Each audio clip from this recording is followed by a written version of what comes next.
Biden, you can't hide. Thousands rally in Washington for Gaza ceasefire. Washington, D.C. Tens of thousands of people have gathered in the United States Capitol to demand a ceasefire in Gaza as Washington continues to resist calls for an end to the war despite the mounting death toll. Time equals 400 ms, greater than the demonstrators in Washington, D.C. on Saturday directed their anger towards U.S. President Joe Biden, accusing him of enabling genocide against Palestinians. Biden, you can't hide. We charge you with genocide, the protesters chanted. Time equals 400 ms, greater than. United Nations experts have warned of a growing risk of genocide in Gaza amid Israel's relentless bombardment of the enclave, which was launched in response to Hamas's October 7 attacks on southern Israeli communities. The UN's Genocide Convention defines genocide as acts committed with intent to destroy, in whole or in part, a national, ethnical, racial or religious group, including killings and measures to prevent births. The Biden administration has urged Israel to minimize civilian casualties, but also insisted that it is not drawing any red lines for how the U.S. ally conducts its military operations. Time equals 400 ms, greater than. Biden has also requested more than $14 billion in aid for Israel from Congress to help fund the current war in Gaza, which has killed at least 9,488 Palestinians, according to health authorities in the Hamas-governed enclave. Many protesters at Saturday's rally called for an end to U.S. assistance to Israel. The demonstration stretched several blocks from Freedom Plaza, near the White House, eastward towards the U.S. Capitol.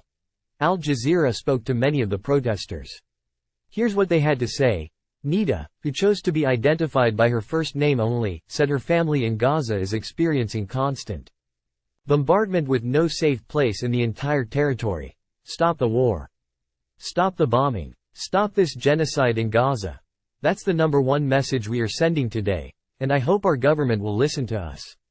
I hope our people in Gaza, in Palestine in general, know that we are here. Hopefully, they will hear our voices to at least to cheer them up a little bit, that they are not alone.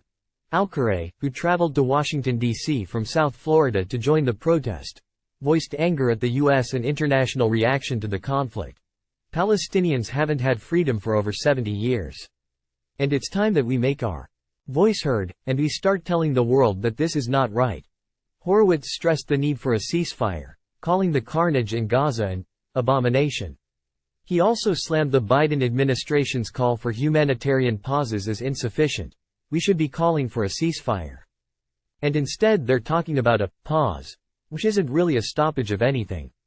They're going to let the supply trucks through, and then they're going to continue to fight. It's a euphemism and the public doesn't understand that. It really is not a ceasefire. Yusuf came to Washington, D.C. from Boston to attend the rally.